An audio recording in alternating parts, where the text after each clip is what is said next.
मामी जान, गर्मी की वजह से मेरी टांगों के बीच रैश बन गए हैं। प्लीज़ आज सीढ़ियाँ नौकरानी से धुलवा लीजिए। वैसे भी मेरा 8वां महीना ख़त्म होने वाला है। उसने दर्द से कराते हुए मिन्नत की थी। 8वां महीना है तो हम क्या करें? वैसे भी पता नहीं किसका पाप है मनहूस। अपनी औलाद को गाली सुनते ही उसका चेहरा लाल हो गया। 1 साल पहले वो अपनी सहेली की बर्थडे पार्टी पर गई थी, जहाँ अर्जुन राठौर ने पहली नज़र में उसे पसंद कर लिया था। वो मासूम ये जानते ही डर से कांप उठी कि अर्जुन उसकी सहेली का मंगेतर था। तभी ईशा ने अपना रिश्ता बचाने के लिए ऐसे जाल बिछाया कि अर्जुन ना सिर्फ बदगुमान हुआ बल्कि उसका दामन भी दागदार कर गया। अर्जुन राठौर अपनी शादी की तैयारी में मसरूफ़ था कि जनरल हॉस्पिटल से कॉल आई। सर, आप मिस निशा के पति हैं। उनका सी सेक्शन। पसीने में तरबतर वजूद के साथ उस वक्त उसकी सांस धोंकनी की तरह चल रही थी। कमर के निचले हिस्से में उठता हुआ दर्द उसे बेहाल किए हुए था। रात दावत के बाद जितने भी बर्तन गंदे हुए, वो किचन में खड़ी होकर सब धोने के बाद किचन का फर्श साफ़ करते हुए सिर्फ थोड़ी देर आराम की गर्ज से कमरे में दाखिल हुई थी। कमरे का दरवाज़ा अच्छी तरह बंद करने के बाद उसने जल्दी से दुपट्टा उतारकर साइड पर रखा और कपड़े निकालकर फ्रेश होने चली गई।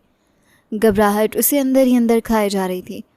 फ्रेश होने के बाद गीले बालों को तौलिए में लपेटकर बाहर निकली ही थी कि दरवाजे को ज़ोरदार तरीके से धक्का गया और वो काम कर दीवार से जा लगी। जी जी, आ रही हूँ। कमरे का दरवाज़ा बंद करके अंदर सो गई हो महारानी? बाहर निकलो, अभी सीढ़ियाँ पड़ी हैं धोने वाली। कमला मामी ने अपनी चिंगाड़ती हुई आवाज़ में उसे मुखातिब करके नया हुक्म सुनाया और उसने जल्दी से दरवाज़ा खोलकर कमला मामी का चेहरा देखा था। मुझे घबराहट हो रही थी, दर्द भी बहुत ज़्यादा था तो फ्रेश होने चली गई थी। यही तो तुम्हारी टशन है जो लड़कों को तुम्हारी तरफ रागिब करते हैं। रस्सी जल गई लेकिन बल नहीं गया। पेट में एक गंदगी मौजूद है और फैशन देखो तो आसमान को छू रहे हैं। उसके गीले बालों और चमकते हुए चेहरे को हसद से देखते हुए कमला मामी ने कह दिया और लाल चेहरे के साथ वो सर झुका गई। अगर वो उनसे बहस करती तो उस बहस का अंजाम मार पर होता और अभी उसमें इतनी हिम्मत नहीं थी कि वो मार खाना शुरू कर देती। इसलिए चुपचाप पलटने लगी जब कमला मामी ने बाजू से पकड़कर उसका रुख अपनी तरफ किया। जल्दी से बाहर निकलो और सीढ़ियाँ धोने के बाद लंच की तैयारी करो। तकलीफ़ की वजह से उसके चेहरे का रंग पहले ही पीला पड़ रहा था, लेकिन कमला मामी उस पर रहम करने वालों में से नहीं थी। अपना हुक्म सुनाकर वो वहाँ से चली गई और वो अपना भारी भरकम वजूद संभाल कर भीगी आंखों से आईने के सामने आकर खड़ी हो गई। लाल सफ़ेद गोल चमकते हुए चेहरे पर उदास निगाहें जैसे उसके अंदर की दहशत बयान कर रही थी। अपने बढ़े हुए पेट पर हाथ रखकर उसने तकलीफ़ से आंखें बंद कर लीं। उस वक्त उसमें इतनी भी हिम्मत नहीं थी कि वो कमरे से बाहर निकलकर किचन तक अपने लिए खाना बनाने चली जाती, और काम थे कि ख़त्म होने का नाम ही नहीं ले रहे थे। मजबूरी के अलावा कोई चारा भी नहीं था।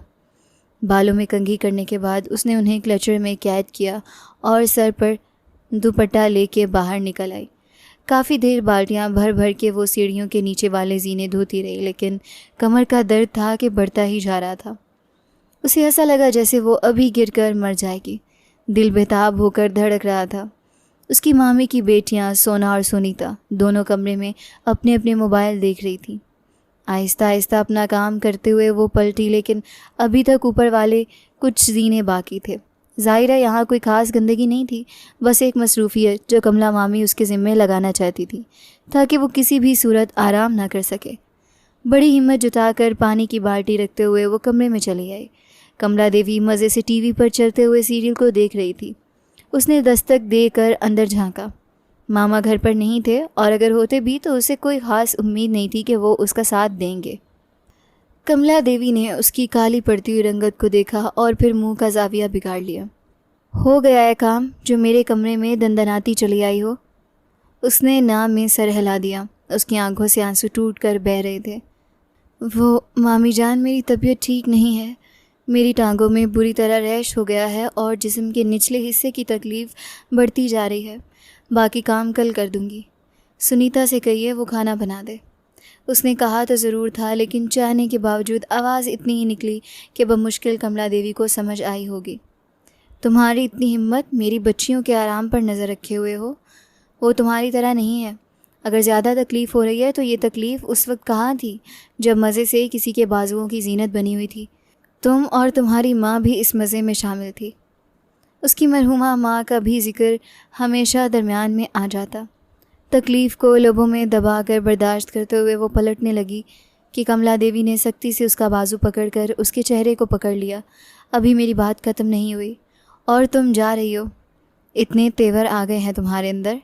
अब वो क्या बताती कि उसके लिए यहाँ खड़ा होना किसी अज़ियत से कम नहीं था। मुझे कुछ देर आराम करने दीजिए, मैं दवा लेकर खाना बना दूँगी।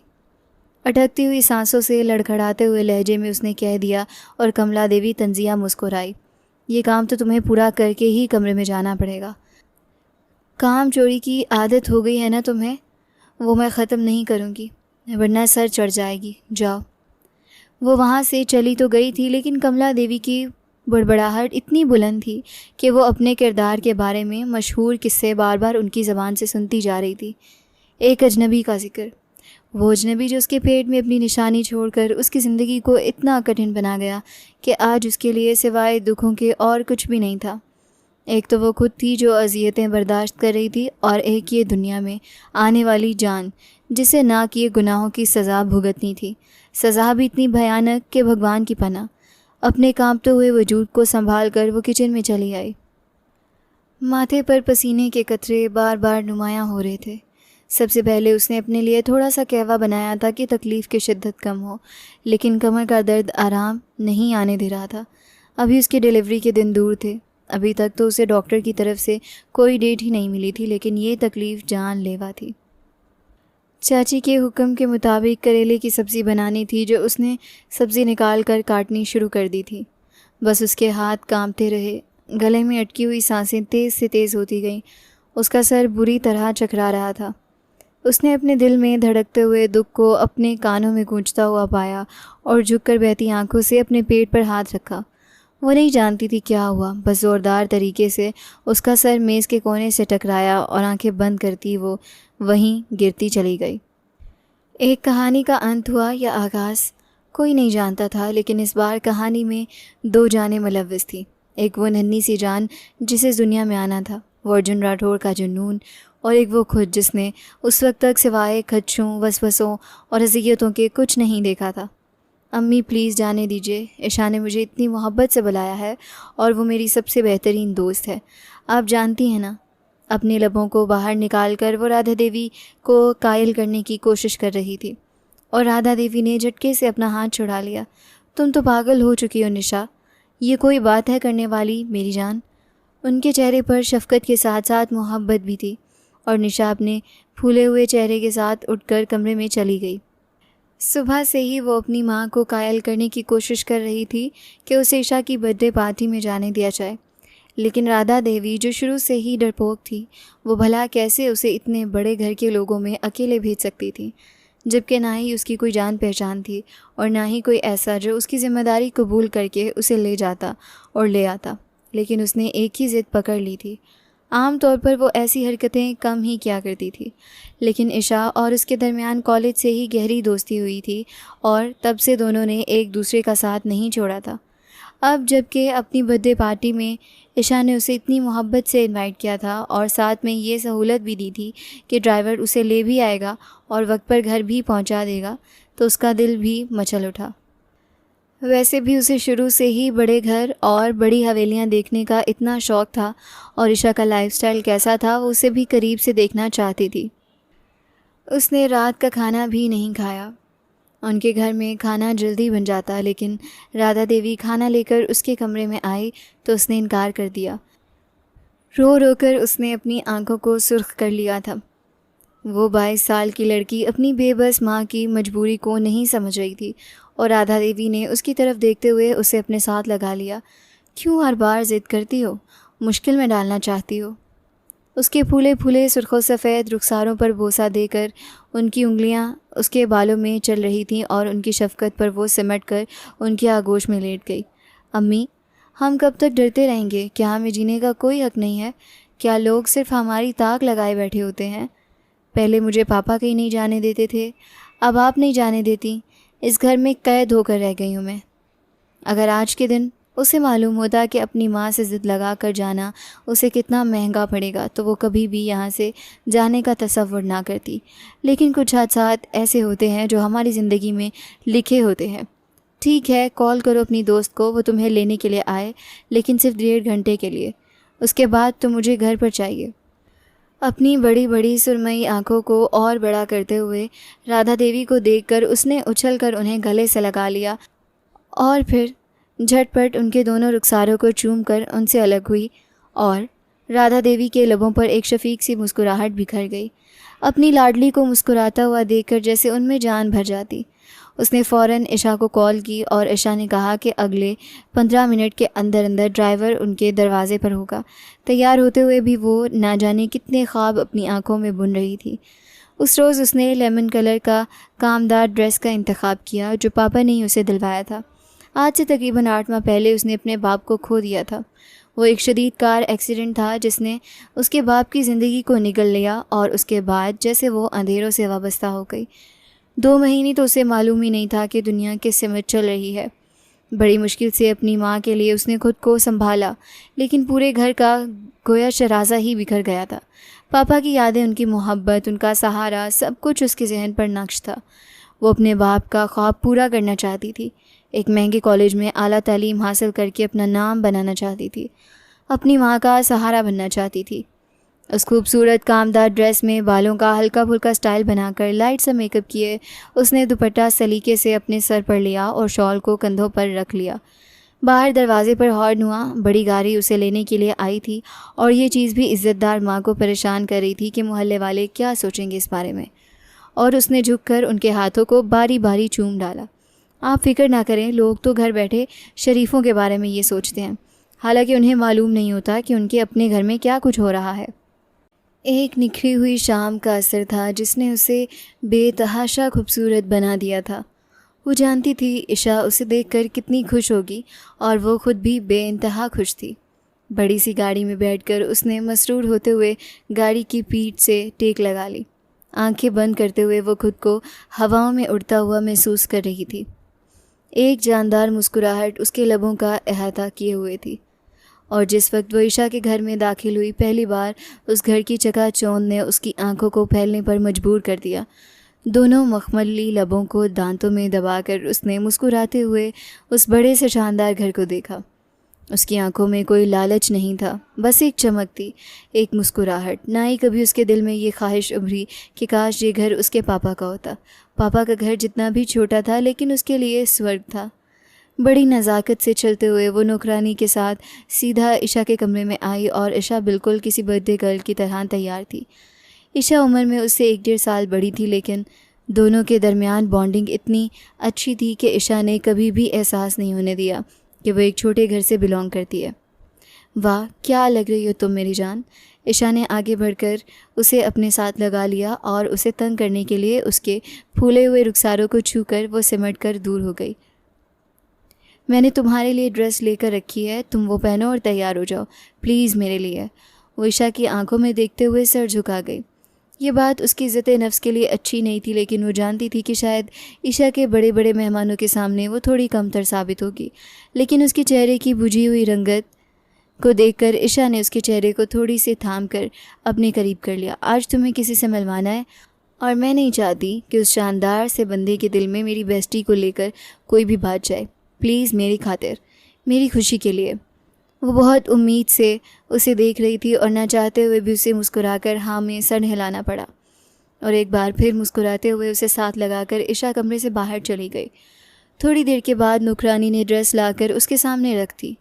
वो बहुत डिसेंट सा लिबास था, कामदार मल्टी कलर की शर्ट और उसके नीचे बहुत यूनिक सा ट्राउज़र, कामदार दुपट्टा जिसकी फिनिशिंग बहुत कमाल थी और उस कलर में उसका उठलाता हुआ रंग कुछ ज़्यादा ही जच रहा था। बालों को क्लचर से आज़ाद करते हुए उसने कमर पर खुला छोड़ दिया और नफासत से दुपट्टा अपने सर पर लिया।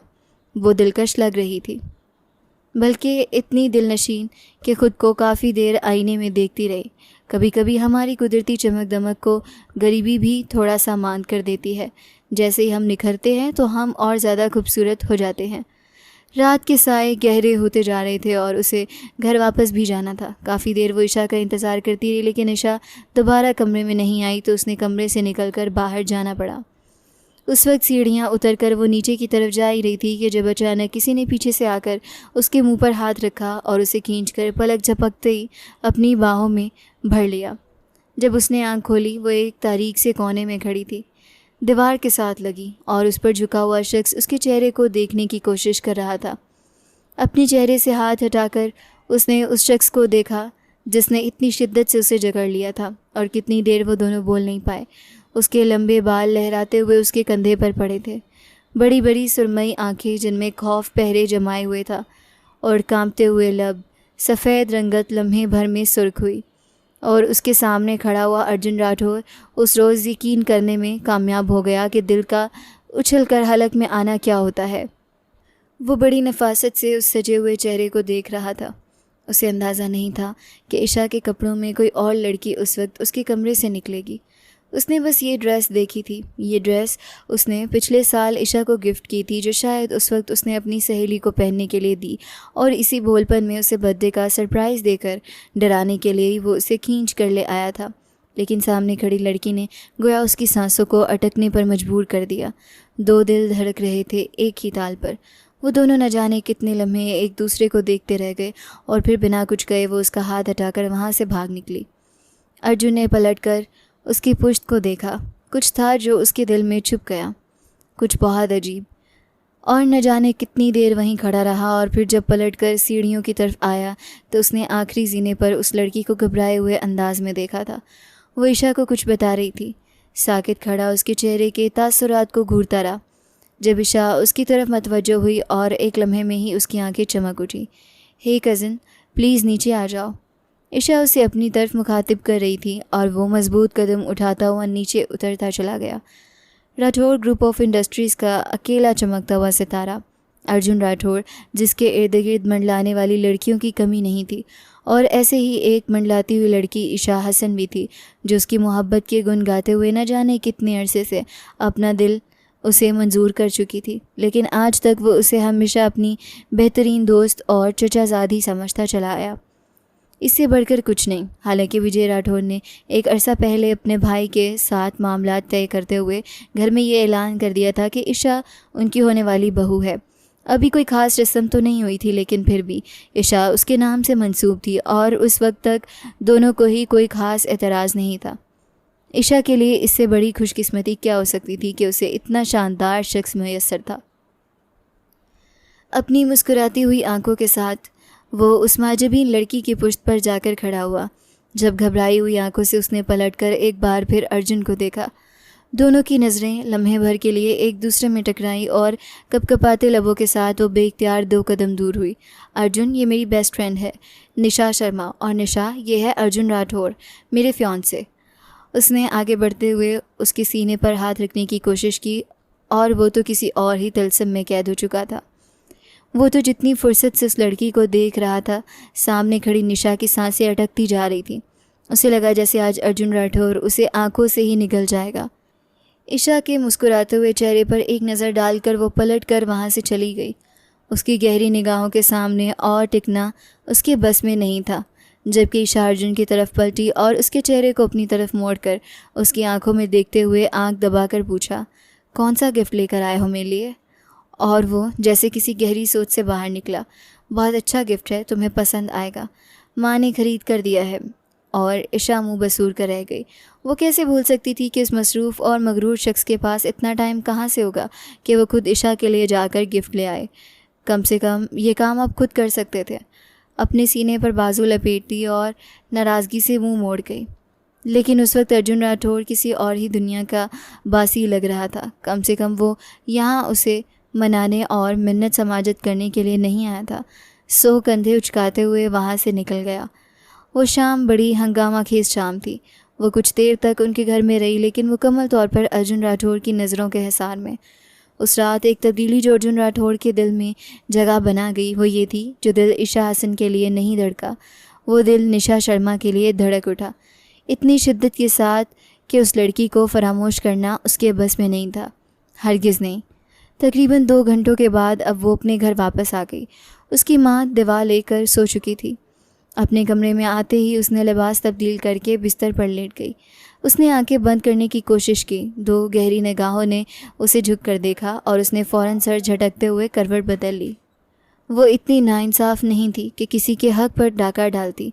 वो जो उसे मीठी निगाहों से देख रहा था, किसी और का हक़ था, किसी और की बेतहाशा मोहब्बत। वो कोई और नहीं बल्कि उसकी बेस्ट फ्रेंड थी, इशा। उस रोज़ उस लड़की को देखना बगावत की तरफ पहला कदम था, और वो कदम उठाते हुए उसने किसी के बारे में नहीं सोचा, ना ही विजय राठौर की ज़िद के बारे में, ना ही अपनी रेपुटेशन के बारे में, और ना ही कुछ सालों से चली आ रही किसी मंगनी के बारे में। उसने सिर्फ सोचा था तो अपने दिल के बारे में। उस रोज़ पहली मर्तबा उसका दिल इतनी शिद्दत से धड़का कि वो घबराहट में उठ बैठा। यूँ लग रहा था जैसे 2 सुरमई बड़ी बड़ी आँखों ने उस पर कोई जादू कर दिया है, एक ऐसा जादू जिसे बाहर निकलना नामुमकिन है। और ये कैफियत सिर्फ कुछ लम्हों की नहीं थी, बल्कि अगले आने वाले कितने ही दिनों में उस पर यह कैफियत इतनी शिद्दत से तारी रही कि खुद को मसरूफ़ रखने, सर झटकने और ख़ुद को मलामत करने के बावजूद वो मुसलसल उसी के बारे में सोचता रहा जो न जाने कौन थी। बस एक लम्हे के लिए उसकी दुनिया में आई और उसकी पूरी दुनिया को बेहाल कर दिया। आज तक उसने जिस भी चीज़ पर हाथ रखा वो चीज़ उसके कदमों में ला कर रख दी गई, लेकिन ये लड़की कुछ और थी, जिसे पाना नामुमकिन था और भूल जाना गोया अपनी जान गंवाने के मुतरादिफ। उस रोज़ पहली मर्तबा वो इशा को कॉलेज से रिसीव करने के लिए गया, और ये इशा की मोहब्बत नहीं थी। गेट पर उसे खड़ा देखकर इशा दौड़ते हुए उसकी तरफ लपकी, लेकिन उसकी बेताब निगाहें पीछे वाइट यूनिफॉर्म में छुपी हुई उस अप्सरा पर टिक सी गई, जो एक लम्हा उसे देखने के बाद नज़रें मोड़ कर खड़ी हो गई थी। इशा उससे पूछ रही थी आज के दिन में क्या ख़ास था कि उसे इशा को ले जाने का ख़याल आया। वो बोल नहीं पाया। वो शायद उसे और कुछ कहती जा रही थी जब उसने इशा का रुख उस लड़की की तरफ मोड़ दिया। अगर तुम कहो तो तुम्हारी दोस्त को भी ड्रॉप कर दें, उसने पूछा, और इशा हल्का सा मुस्कुरा दी। वो कॉलेज बस में जाती है, जब लड़कियां इकट्ठी हो जाएंगी तो चली जाएगी। कंधे उचकाते हुए वो बेफिक्री से कह रही थी। उसका अंदाज़ ऐसा था जैसे अर्जुन के साथ वो सिर्फ खुद वक्त बिताना चाहती हो, लेकिन अर्जुन ज़िद पर खड़ा रहा। वो ऐसे ही धूप में खड़ी रहेगी, तुम्हारी दोस्त है, दोस्तों के लिए इतना तो कर सकती हो ना। और बादिल नखवास्ता इशा को उसे हाथ हिलाकर अपनी तरफ बुलाना पड़ा। आ जाओ, रास्ते में तुम्हें ड्रॉप करते जाएंगे। आज मेरे फियांसे ज़रा अच्छे मूड में है। मुस्कुरा कर इन दोनों को देखती वो कह गई। अर्जुन बस बेकरारी से उसका चेहरा देख रहा था। नहीं, तुम जानती हो ना, मैं बस जाती हूँ। 2 कदम दूर हटते हुए उसने फ़रार का रास्ता तलाश किया, लेकिन अर्जुन गोया तय करके आया था। आज उसे खुद से दूर नहीं जाने देगा। आपकी दोस्त कह रही है, चले जाने में क्या हर्ज है, वैसे भी हमारा रास्ता वही है। और ईशा ने हैरत से पलटकर उसे देखा। हमारा रास्ता? वो हैरान खड़ी थी। इन्हें ड्रॉप करने के बाद एक अच्छा सा लंच करेंगे कज़न। हैरत और चमकती हुई निगाहों से उसे देखकर ईशा ने दोनों लबों को दांतों में दबाकर अपने चेहरे की सुर्खी को छुपाया, और फिर अगले ही लम्हे उसे आंखें दिखाते हुए खींचकर गाड़ी में बिठा लिया। किस्मत अगर इस पर मेहरबान हो रही थी तो वो कुछ भी उल्टा सीधा सोचकर क्यों अपना वक्त ज़ाया करती। और पहली बार अर्जुन को यूँ लगा कि ये गाड़ी उसकी खुशबख्ती की अलामत है। इस गाड़ी में वो मौजूद थी जिसकी मौजूदगी उसके दिल को सिमट जाने पर मजबूर कर रही थी। ईशा वक्फे से उसे मुखातिब कर रही थी और छोटे छोटे जवाब देते हुए वो अपने मलायम लहजे का इस्तेमाल कर रही थी।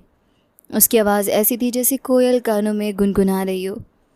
आईना से बार बार उसे देखता वो उसे पजल कर रहा था, और घबराहट से बेहाल होती उंगलियां छटखटाती अपनी नज़रें बाहर की तरफ मोड़े बैठी थी। उसकी गर्दन पर फिसलते हुए पसीने के कतरे गोया फूल पर गिरने वाले शबनम थे। बाज़ औक़ात महबूब इतना खूबसूरत नहीं होता, लेकिन हमारे दिल में फैली हुई मोहब्बत, हमारी नज़रों की कशिश उसे खूबसूरत से खूबसूरत तर बना देती है। और वजाहत का शाहकार अर्जुन राठौर अगर किसी लड़की को ज़िंदगी भर खूबसूरत कह पाया था तो वो लड़की निशा शर्मा थी। आप कह रहे थे कि आप कुछ बात करना चाहते हैं मुझसे। शानदार रेस्टोरेंट में खाना खाते हुए ईशा ने दिलकशी से उसका चेहरा देखा। वो जो कुछ दिल में संभाले बैठी थी आज खुद भी अयां कर देना चाहती थी। हाँ, करना चाहता हूँ, लेकिन ये सोच कर कि तुम इस पर कोई ख़ास रद्द-ए-अमल नहीं दोगी, मेरी बात को समझने की कोशिश करोगी। वो डायरेक्ट संजीदगी से उसकी आंखों में देख रहा था और ईशा का दिल ज़ोर से धड़का। खाने से हाथ धोकर वो अपनी बड़ी बड़ी आंखों से अर्जुन राठौड़ को देख रही थी। कुछ खास है? उसने कहा और अर्जुन ने अपने बालों में उंगलियां चलाकर खुद को नॉर्मल किया। वो जो खुद कहने जा रहा था वो इतनी छोटी बात नहीं थी। ईशा क्या रिएक्ट करती, उसके घर वाले क्या कहते, उसका साथ देती या नहीं, उसे मालूम नहीं था, लेकिन ये बात ज़रूरी थी। उसकी रातों की नींद उड़ गई थी, उसका चैन बेचैनी में बदल गया था और सामने बैठी हुई लड़की के अलावा कोई भी उसकी मदद नहीं कर सकता था। मैं निशा को अपनाना चाहता हूँ। मुझे लगता है कि मैं उससे मोहब्बत करने लगा हूँ। और यूँ लगा जैसे उस 5 स्टार शानदार रेस्टोरेंट की छत किसी भारी मलबे की तरह ईशा के सर पर आ गिरी हो। एक शख्स जिसके बारे में उसने आज तक सोचा कि वो सिर्फ उसका है, सिर्फ और सिर्फ उसी का, आज वो शख्स उसके सामने किसी और का तस्करा कर रहा था। वो लड़की जो उसकी नज़र में कोई हैसियत ही नहीं रखती, बहुत छोटे घर की मामूली लड़की जिसकी खूबसूरती की वजह से ईशा ने उसे अपने करीब रखा, लेकिन आज ये कुर्बत उसके लिए कोई जहरीला साबित हुई। आप पागल हो चुके हैं या फिर कोई बहुत बेहुदा मजाक कर रहे हैं आप? ईशा की आवाज़ कड़वी और संजीदा थी। मैं जानता हूँ कि तुम्हें ये सुनकर तकलीफ़ हुई होगी, लेकिन ये हकीकत है। मैं निशा से मोहब्बत करने लगा हूँ। और पहली बार मेज़ पर ज़ोर से हाथ मारते हुए वो चीख पड़ी। मोहब्बत? सिर्फ 2 दिनों में आपको मोहब्बत हो गई इस लड़की से, जिसकी कोई औकात नहीं है, जिसकी कोई हैसियत नहीं है, कोई नाम मर्तबा नहीं है, जिस लड़की से आपको 2 दिन में मोहब्बत हो गई और इसके लिए आप अपनी 3-4 साला मंगेतर को बता रहे हैं।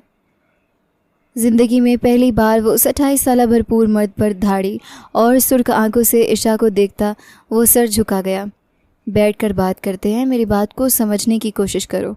मैं क्या समझूं? यानी आप खुद अपने हाथों से किसी और के हवाले कर दूं?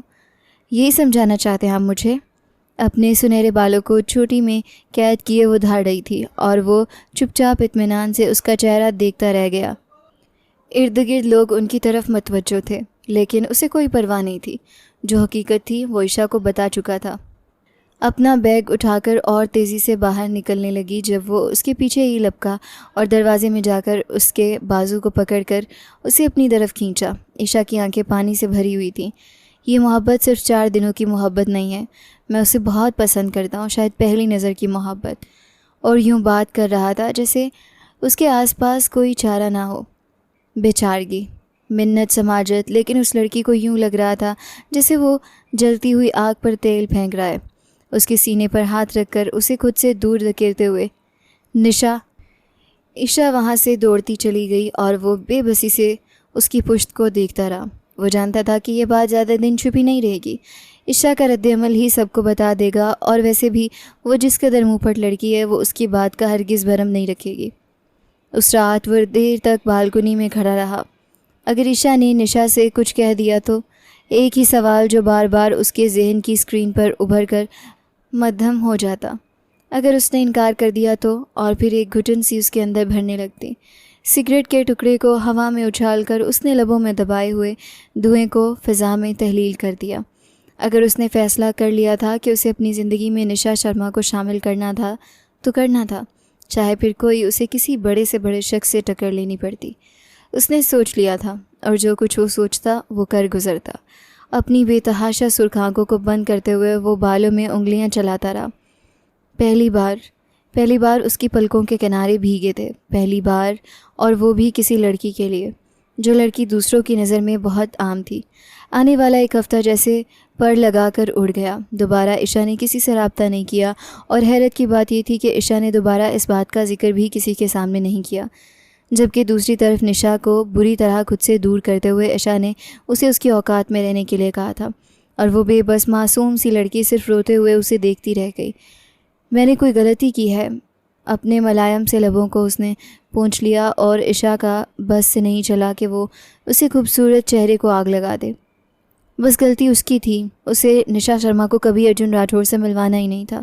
यही सबसे बड़ी गलती हो गई जिसकी सज़ा उसे न जाने कब तक भुगतनी थी। उसने बहुत सोचा, उसका दिल चाहा कि वो हंगामा खड़ा कर दे, ताया पापा से बात करे, उनका बेटा ऐसा कैसे कर सकता है, लेकिन हर बार एक हार उसके सामने आकर खड़ी हो जाती। वो जानती थी कि अगर वो ज़िद लगाएगी तो अर्जुन वही करेगा जो वो सोच चुका है। वो कभी भी वापस नहीं पलटेगा। अगर उसने अर्जुन को अपने करीब करते हुए अपनाना था तो सिर्फ साजिश, और उसके जहन ने एक ऐसी साजिश बुनी जिस पर अमल करके उसने वो काम करना था जिससे सांप भी मर जाता और लाठी भी ना टूटती। और यही सोचकर उस रोज़ वो अपने ताया के घर चली गई। बिना किसी से मुलाकात किए वो सीधा अर्जुन के कमरे में आई। शर्टलेस वजूद के साथ वो माथे पर बिखरे हुए बालों से लैपटॉप पर कुछ काम कर रहा था। वही संजीदगी और मगरूरी जो उसके चेहरे का खासा थी और उसे दिलफरेब बनाते। ईशा ने बेकरारी से उसका चेहरा देखा। वो उसके दिल में किसी ऊंची मसनद पर विराजमान था। उसे खुद से दूर करना ईशा के बस में नहीं था, लेकिन जो कुछ वो करने जा रही थी उनके रिश्ते की बका के लिए वो बहुत ज़रूरी था। काफ़ी देर वो ईशा को देखता रहा, जब तक उसने आगे बढ़कर उसके दोनों हाथों को थाम नहीं लिया। वो ज़रा सा बेचैन हुआ, नहीं चाहता था कि ईशा अब उसकी मन्नत करे, उसे मोहब्बत की भीख मांगे, लेकिन ईशा के अल्फाज सुनकर एक लम्हे के लिए साकित रह गया। मैंने बहुत सोचा है, बहुत गौर किया है आपकी बात पर, और इख्तिताम में आप जीत गए। मैं अपनी अधूरी मोहब्बत का मातम तो मना सकती हूँ, लेकिन आपको हारा हुआ नहीं देख सकती। उसके दोनों हाथों को अपने हाथों में थाम कर उसकी आंखों में देख रही थी। निशा से मोहब्बत करते हैं। मैं बात करूँगी ताया पापा से भी और निशा से भी। मैं आपकी शादी निशा से करवाऊँगी। और अर्जुन को यूँ लगा जैसे उसने सुनने में गलती की है। ये तुम क्या कह रही हो? तुम सच कह रही हो ईशा? वो बेकरार होकर उसके हाथों को थामे उसकी आंखों में देख रहा था। मैं बिल्कुल सच कह रही हूँ, बस आपको मुझ पर यकीन करना होगा। और यकीन की आद में वो ईशा हसन पर कुछ ज़्यादा यकीन कर गया। सबसे पहले उसने ताया पापा के सामने अपना मामला रखा। वो कुछ भड़क उठे और ऐसा तो होना ही था, लेकिन ईशा ने उन्हें किसी तरह कायल किया। वो नहीं जानता था, लेकिन एक हफ्ते के अंदर अंदर उसने सारे मामलात सेट कर लिए। बस उस रोज़ वो वर्कआउट से वापस आया जब वो कमरे में उसका इंतज़ार कर रही थी। मोहब्बत अब दिन ब दिन बढ़ती जा रही थी। ऐसा कोई दिन नहीं था जब वो कॉलेज के सामने सिर्फ उसकी एक झलक देखने के लिए ना जाता हो। उसकी बेकरारी अपने अरूज पर थी और ईशा बेकरारी से उसका इंतज़ार कर रही थी। मैंने सबको मना लिया है, बस ये शर्तनामा है जो मैं आपके सामने रखने आई हूँ। और वो हैरान हुआ। शर्तनामा? निशा, उसने कहा, शादी से पहले आपसे तकरीबन 5 लाख रुपए वसूल करेगी। ये उसकी शर्त है। उसने कुछ इस तरह से बात की कि अर्जुन हैरान होकर उसे देखता रह गया। यानी वो लड़की उसकी मोहब्बत को दौलत में तोल रही थी। उसे आपसे कोई ख़ास अपनायत नहीं है। शायद आप जैसे लाखों लड़के उसके इर्द गिर्द मंडलाते हैं सिर्फ उसकी खूबसूरती को देखकर। अब वो वही चाल चल रही है जो मैंने चलने के बारे में सोचा था।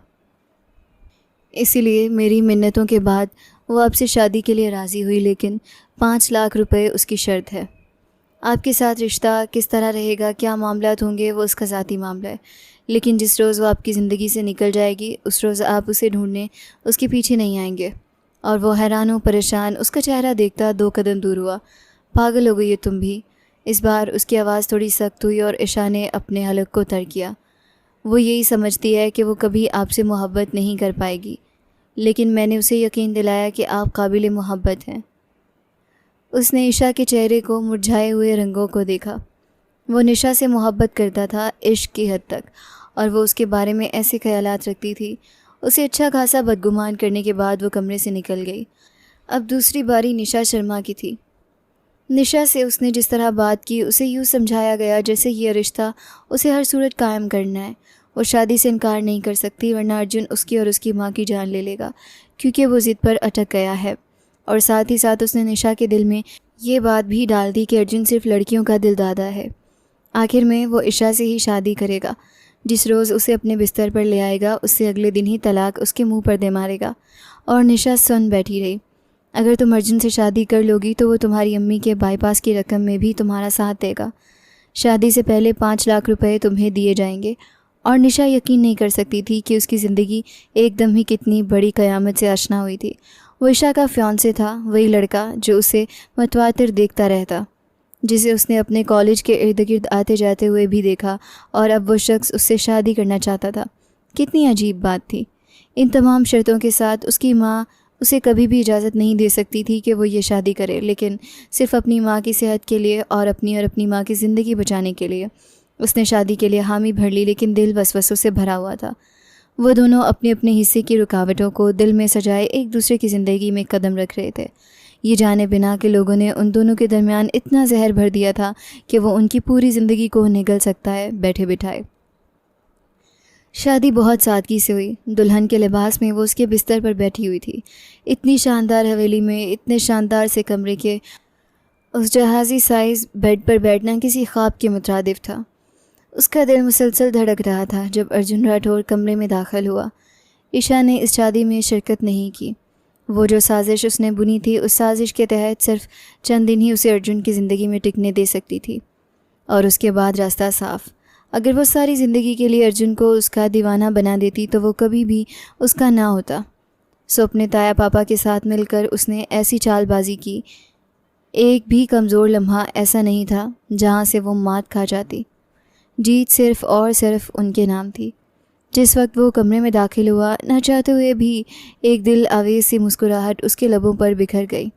निशा अपनी तमाम खूबसूरती के साथ कहर ढा रही थी और वो शख्स ये तस्लीम भी नहीं कर पा रहा था कि वो उसके सामने बैठी है।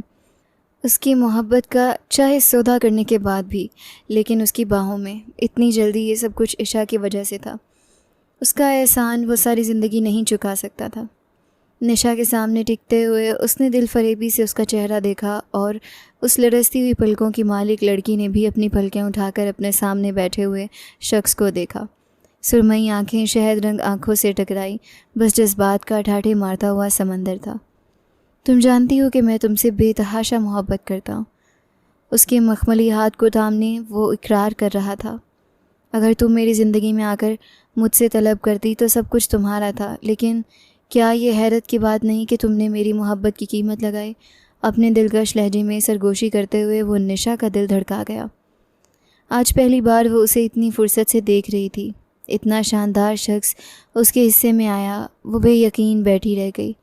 लेकिन अफसोस की बात यह थी कि जो कुछ ईशा ने उसे बताया था वो भी ऐसी बात नहीं थी कि उसकी तरफ से आंखें बंद कर ली जाती। सौदा? मैं कौन होती हूँ किसी की मोहब्बत का सौदा करने वाली? मेरी तो अपनी ज़ात सौदे की ज़द में आ गई है। वो बोली तो उसकी बड़ी बड़ी आंखें भीग उठीं और ख़ुद पर जबर ना करते हुए मुकाबिल ने कमर से थामकर उसे अपने ऊपर गिरा लिया। वो दिलकशी से उसके हिलते हुए लबों को देख रहा था। अगर तुम कहो तो अर्जुन राठौर सारी ज़िंदगी तुम्हें देखता रहे। शायद तुम्हें अंदाज़ा नहीं है कि तुम कितनी खूबसूरत हो। अपनी तमाम मोहब्बतें उसके वजूद पर लौटाते हुए वो सरगोशी में इकरार कर रहा था, और वो कांपती हुई लड़की उसकी मोहब्बतों को सुनकर हैरान थी। क्या वो हकीकत में उसका इतना दीवाना था कि इस दीवानगी का इजहार किया जा रहा था? बारी बारी उसकी पलकों पर लब रखते हुए उसे समेट गया। मोहब्बत से अपने तमाम दिल के सच्चे जज्बात, और उस लड़की ने अपने वजूद को उसके हवाले करने से गुरेज करते हुए ज़रा सा खुद को दूर कर लिया।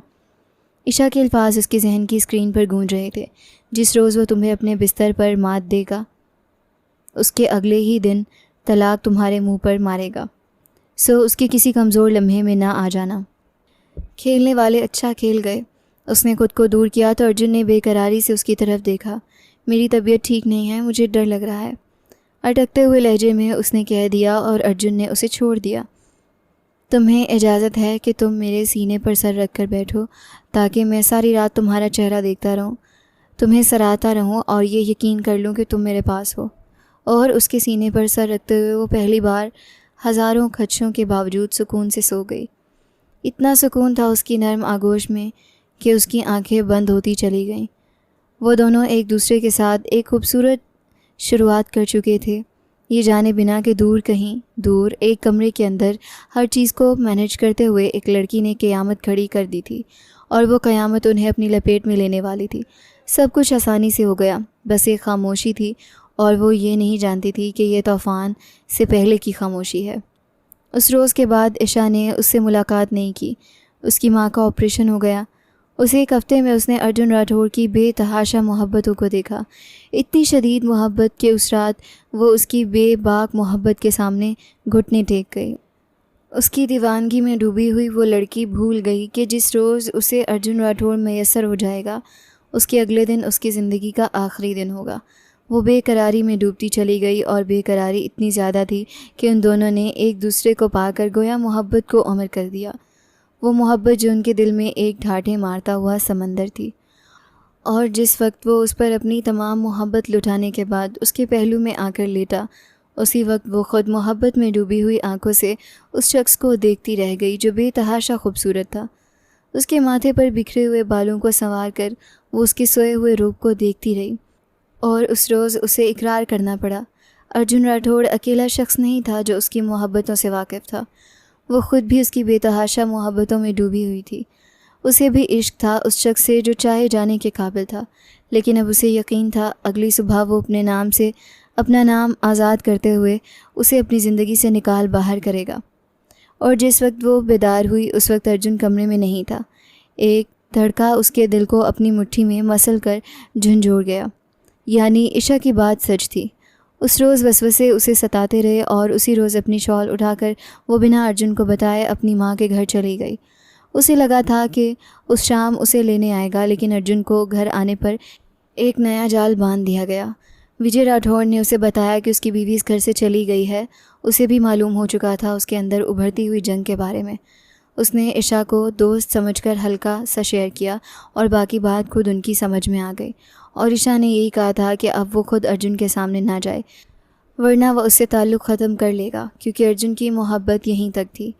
मोहब्बत बदगुमानी की लपेट में आ गई और अर्जुन अपनी निशा से मीलों दूर हो गया।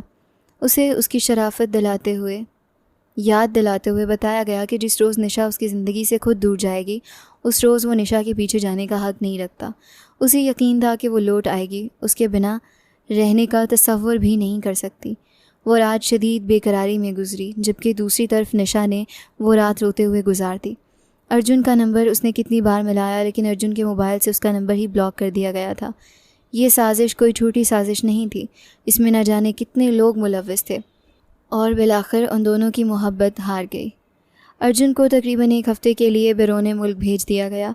उसे यकीन था कि वो लौटेगी, ज़रूर लौट आएगी, या फिर यहाँ से वापस जाने के बाद वो खुद उसके पास आ जाएगा। लेकिन ये जाने बगैर के फ़ैसले मोहब्बतों को निगल जाया करते हैं। राधा देवी को जब मालूम हुआ कि उनकी बेटी को सिर्फ़ इस्तेमाल किया गया है, वो वापस आ गई थी। यही बात उनके दिल पर इस कदर असरअंदाज हुई कि एक रात वो चुपके से सब कुछ छोड़कर चली गई और वो भरी दुनिया में अकेली रह गई। किसी ने पलट कर उसे नहीं देखा। उसकी ज़िंदगी तूफ़ानों की ज़द में आ गई। कई दिनों तक उसने अर्जुन का इंतज़ार किया था, जब तक कि विजय राठौड़ ने उसे आकर धमकियां नहीं दी कि आज के बाद उनके बेटे से रब्ता करने की कोशिश ना करे। जो था वो बीत गया, उसे भूलने की कोशिश करे। उस रात वो चुपचाप अपना कुछ सामान लेकर उस इलाके से चली गई, दूसरे गांव अपने मामा और मामी के पास, जहां उसकी नई ज़िंदगी का आगाज़ हुआ। बैरून मुल्क से वापस आने के बाद अर्जुन राठौड़ के साथ मिलकर चंद मुखलिस आने वाले रिश्तों ने उसके और उसकी बीवी के दरमियान इतनी बदगुमानी और दरारें पैदा कर दी थीं कि वो चाहने के बावजूद उसे ढूंढ नहीं पाया। और बिलाखिर उसने तस्लीम करना पड़ा कि निशा शर्मा को कभी अर्जुन राठौड़ से मोहब्बत हुई ही नहीं थी। उसने कभी इस रिश्ते को दिल से तस्लीम किया ही नहीं। और यूं उन दोनों के दरमियान तकरीबन 8 माह किसी जहरीले नाग की तरह मुसल्लत हुए और लम्हा लम्हा डसने के बावजूद उन्हें एक दूसरे के करीब नहीं कर पाए। एक जानिब जहां विजय राठौड़ ने उस पर दबाव डालना शुरू कर दिया था कि अपनी मर्ज़ी को, अपनी मोहब्बत को आज़माने के बाद अब वो इशा के एहसानात का बदला उतारे, अब उसे हर सूरत इशा से शादी करनी होगी। दूसरी जानिब कमला देवी ने उसका जीना हराम कर दिया था। वो उस घर में चली तो गई, लेकिन उसकी ज़िंदगी को नरक बना दिया गया। जिस रोज़ उसे मालूम था कि वो माँ बनने वाली है, उस वक्त उसके गर्भ को तकरीबन 4 महीने गुजर चुके थे। वो साकित बैठी रह गई, यानी वो शख्स उसके वजूद में अपनी निशानी छोड़ गया। उसके पास अर्जुन का नंबर था, लेकिन मोबाइल कमला देवी ने छीन लिया। उसके पास एड्रेस था, लेकिन वापसी का कोई रास्ता नहीं था। वो इस उम्मीद के सहारे ज़िंदा रही कि शायद एक दिन वो उसे ढूंढता हुआ यहाँ आ जाए। एक दिन उसकी मोहब्बत की कशिश अर्जुन राठौड़ के उसके दरवाज़े पर ले आए, मगर ये कभी मुमकिन नहीं हो सका। और वो माँ की नाज़ों से पाली हुई बेटी, जिसे पति ने मोहब्बत की ऊंची मसनद पर बिठाया था, वो नौकरों से भी बदतर ज़िंदगी गुजारने पर मजबूर हो गई। उसे अपनी औलाद के ताने दिए जाते, उसे बदकिरदार कहा जाता। उसने सब कुछ बर्बाद किया, लेकिन उस रोज़ वो हार गई थी। कमला देवी ने जिस वक्त उसे किचन में बेहोश देखा, सिर्फ खौफ में आकर चीखते चिल्लाते हुए उसे कमरे में मुंतकिल किया। फ़ौरन दाई को बुलाया गया और शाम तक दाई कोशिशें करती रही। उसका केस पेचीदा होता जा रहा था। शाम को साए गहरे होने लगे तो दाई ने कह दिया कि अस्पताल ले जाया जाए, और भगवान जाने उनके दिल में कैसे रहम आ गया कि मामा ने उसे जनरल हॉस्पिटल मुंतकिल कर दिया। वो तकलीफ़ से बेहाल थी। उस रोज़ उसने यकीन कर लिया कि वो मर जाएगी और उसके साथ साथ उसका बच्चा भी। अर्जुन उसे कभी भी ढूंढ नहीं पाएगा। उस वक्त भी वो तकरीबन होश खोने के करीब थी जब पास खड़ी हुई नर्स को उसने एक नंबर बताया और कह दिया कि उसका नाम लेकर मुकाबिल को बताया जाए कि वो एक आखिरी बार उससे मिलने आए। और इस दर्द से नढाल होती लड़की की आखिरी ख्वाहिश समझकर पूरा करते हुए नर्स ने वो नंबर डायल कर दिया। कुछ देर बेल जाती रही। कुछ देर के बाद कॉल अटेंड हुई। शायद वो किसी शोर में था। इर्द गिर्द से शहनाइयाँ, मुबारकबादें और उसके पहलू में सजी हुई इशा। पंडित जी विवाह करवाने की जल्दी में थे। मैं जनरल हॉस्पिटल से नर्स कविता बात कर रही हूँ। मुझे आपका नंबर एक मरीज़ा ने दिया है। उनका नाम निशा शर्मा है। उन्होंने बताया कि वो आपकी मिसेस हैं, एक आखिरी बार आपसे मिलने की ख्वाहिशमंद हैं। और निशा का नाम सुनते ही उसे लगा जैसे पूरा जहान साकित हो गया। पंडित जी श्लोक पढ़ना शुरू कर चुके थे। उसका बाप झुककर उसे कुछ कह रहा था। मोबाइल कान से हटाकर वो बेयकीनी से मोबाइल को देख रहा था और अगले ही लम्हे अपने पहलू में मुस्कुराती हुई दुल्हन, अपने इर्द गिर्द मंडलाती हुई खुशियों को नज़रअंदाज करके वो बाहर की जानिब भागा। उसने आखिरी बार नर्स को ये कहते हुए सुना था, वो गर्भवती है। उनका केस काफ़ी पेचीदगी का शिकार है। शायद वो आखिरी बार आपसे मिलना चाहती हूँ। और इस रोज़ उसने महसूस किया सांस का हलक से निकलना क्या होता है, दिल का फट कर रेजा रेजा होना क्या होता है। यानी उस लड़की को एक आखिरी बार उसका ख्याल आ ही गया, लेकिन वो गर्भवती है। ये चीज़ उसे बुरी तरह झंझोड़ रही थी। बिना किसी की परवाह किए ये सब कुछ अधूरा छोड़कर वो रैश ड्राइविंग करते हुए जनरल हॉस्पिटल पहुंचा। पहली बार उसने इस हंगामे में उसे ढूंढने की कोशिश की थी। वो मुसलसल नर्स का नंबर डायल करता रहा, लेकिन काफ़ी देर तक कोई जवाब नहीं मिला। वो पागलों की तरह उसे ढूंढ रहा था, दीवाना होकर। आज वो उसके सामने होगी। आज वो उसे इतने अरसे के बाद देखेगा, उससे शिकवा करेगा। और वो बच्चा भी तो उसी का होगा। लोगों ने कहा था कि निशा शर्मा ने उसकी मोहब्बत को तस्लीम नहीं किया, तो फिर उस वजूद को कैसे तस्लीम कर लिया जिसे अपनी रूह का टुकड़ा समझते हुए अपने दिल के करीब जगह थी। और जिस वक्त वो राहदारी में दाखिल हुआ, मामा और मामी वहाँ मौजूद थे। वो उन्हें नहीं जानता था। सबको नज़रअंदाज करता वो इमरजेंसी रूम की जानिब बढ़ा और नर्स ने फ़ौरन उसे रोक दिया। आप अंदर नहीं जा सकते। अंदर मेरी मिसेज़ हैं, मेरी निशा है, वो धाड़ते हुए बोला। और वहाँ खड़ी नर्स कविता ने उसे फ़ौरन पहचान लिया। आप प्लीज़ कुछ वेट करें, सी सेक्शन से उनकी डिलीवरी मुतवक्के है। कुछ देर आपको इंतज़ार करना होगा। वो बेताब होकर इधर से उधर चक्कर लगाता रहा। मामा और मामी को मालूम हुआ कि वो जिसे आज तक बदकिरदार कहते चले आए, उसका पति भागा भागा आया था। कितना शानदार था वो शख्स, उसका ठाट बाट, उसका अंदाज़, सब कुछ अजीब से अजीब था। जिस वक्त डॉक्टर ने बाहर आकर उसे बताया कि ईश्वर की कृपा से एक पेचीदा केस हल हो चुका है, निशा ने एक बेटी को जन्म दिया है, तो उस रोज़ वो अपने कदमों पर साकित खड़ा रह गया। ज़िंदगी इस तरह दोबारा उसे उसके सामने ला सकती थी, उसने नहीं सोचा था। एक नहीं बल्कि दो दो मोजज़े उसके मुंतज़र थे। जिस वक्त उसे कमरे में मुंतकिल किया गया, उस वक्त वो बेकरारी से उसे देखते हुए उसकी जानिब बढ़ा और फिर उस पर झुकता चला गया। पहली बार उसके माथे से माथा टिकाए वो शिद्दत से रो पड़ा और नीम बेहोशी में मुब्तला लड़की उसे देखते ही पहचान चुकी थी। वो तो उसकी खुशबू तक से वाकिफ़ थी। उसमें इतनी हिम्मत नहीं थी कि एक बार पलटकर अपनी औलाद को देख पाता। वो बस अपनी बीवी को देखे जा रहा था, जिसका बच जाना भी किसी मोजज़े से कम नहीं था। मुसलसल काम करना और जिस्मानी जुल्म की वजह से गर्भ के दौरान उसे काफ़ी नुकसान पहुंचा। वो अब किस किस से बदला लेती फिरती। उसने तो अरसा पहले सबको माफ़ करने की ठान ली थी। वो दोनों जिस कदर शिद्दत से रो रहे थे, अगर कोई उन्हें ऐसे देखता तो हैरान रह जाता। क्या मैं इस काबिल भी नहीं था कि तुम्हारे दिल में अपनी मोहब्बत जगह पाता? वो बेकरारी से शिकवा करता चला गया। तुमने मेरी मोहब्बत की कीमत लगाई, मैंने वो कीमत भी अदा कर दी। तुमने मेरे करीब आने से इज्तनाब किया, मैंने तुम्हें खुद से दूर रखा। मैंने तुम पर अपनी मुखलिसी वफ़ादारी लौटा दी। क्या निशा के दिल में ज़रा भी अर्जुन राठौर के लिए जगह नहीं थी? वो शिकवा करता जा रहा था और हैरत से आंखें खोले वो रोते हुए शख्स की बेकरारी देखती रह गई। कहने सुनने को बहुत कुछ था, लेकिन अभी नहीं। अपनी मुलायम सी बेटी को हाथों में भरकर वो दीवाना वार चूमता चला गया। वो निशा और उसकी मोहब्बत का इम्तिजाज थी, उनकी मोहब्बत का सबूत। अपने बाप की तरफ से मुकर्रर की गई बगावत की सज़ा, पूरे ख़ानदान भर का हंगामा, ईशा की क़यामत खेजियाँ, सब कुछ नज़रअंदाज करते हुए वो उसे सहारा देकर घर ले आया। रुक जाओ, तुम इस लड़की को यहाँ नहीं ला सकते। आखिर तुम होते कौन हो मेरी भतीजी की ज़िंदगी बर्बाद करने वाले, उसे दुल्हन बनाकर छोड़ कर जाने वाले। विजय राठौर चीखते हुए उसके गले पड़ गए। ये मेरी बीवी है, मैं उसे लेकर आया हूँ, और मेरी बेटी भी। उन्होंने बहुत बड़ा हंगामा खड़ा कर दिया, लेकिन वो उसके पहलू में जम कर खड़ा रहा। अगर मेरी बीवी यहाँ से जाएगी तो मैं भी जाऊँगा। उसने एक बार भी निशा की ज़बानी नहीं सुना था कि वो किस बदगुमानी का शिकार होकर वहाँ से गई। उसके लिए यही गनीमत थी कि वो लड़की मिल गई थी, और मजबूरन सबको खामोशी इख्तियार करनी पड़ी। उस शाम ईशा किसी अंधे तूफ़ान की तरह उसके कमरे में दाखिल हुई और आते ही उसका गिरेबान पकड़ लिया। तुम होते कौन हो मेरी ज़ात का तमाशा बनाने वाले घटिया इंसान, वो चीखते हुए कहती रही, और वो चुपचाप खड़ा रहा। फिर पलटते हुए उसने निशा की तरफ बढ़ना चाहा, जब अर्जुन ने उसे खींचकर निशा से दूर किया। खबरदार, मेरी बीवी को हाथ मत लगाना। बीवी बीवी बीवी, आखिर ये चली क्यों नहीं जाती हमारी ज़िंदगियों से? मैंने तुम्हें कहा था कि अर्जुन की ज़िंदगी में लौट कर ना आना। आखिर तुम क्यों आ गई हमें बर्बाद करने के लिए? निशा ने किसी बात का तज़किरा अपनी ज़ुबान से नहीं किया था, लेकिन उस रोज़ ईशा ने सारी हकीकत खोल कर रख दी। वो हैरान व परेशान खड़ा रह गया।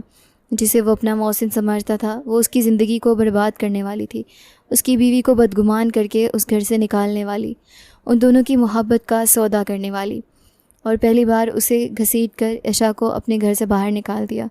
कम से कम एक बार मुझसे पूछ तो सकती थी, क्या इतना भी यकीन नहीं था मुझ पर? उसके माथे से माथा टिकाए वो सरगोशी करता चला गया, और बेकरारी से उसके चेहरे को दोनों हाथों में थाम कर वो उसके माथे पर लब रख गई। मेरे लिए इस दुनिया में आपसे अजीज़ कोई नहीं है। अगर आपकी खुशी के लिए कोई मुझसे सांस भी मांगे तो मैं वो भी खुशी से दे दूँ। वो इकरार कर रही थी रोते हुए, और अर्जुन उसकी आंखों में छलकता हुआ इश्क देख रहा था। उन दोनों को यकीन था कि आज के बाद कोई भी बदगुमानी उनके रास्ते की रुकावट नहीं बन सकती। कोई भी चीज़ उन्हें एक दूसरे से दूर नहीं कर सकती, कभी नहीं। उसके लबों पर दीवानगी से झुकता हुआ वो अपनी बेकरारियाँ लुटाता चला गया। इतना तो अग बनता था एक तवील अरसे के बाद जब महबूब दस्तरस में था।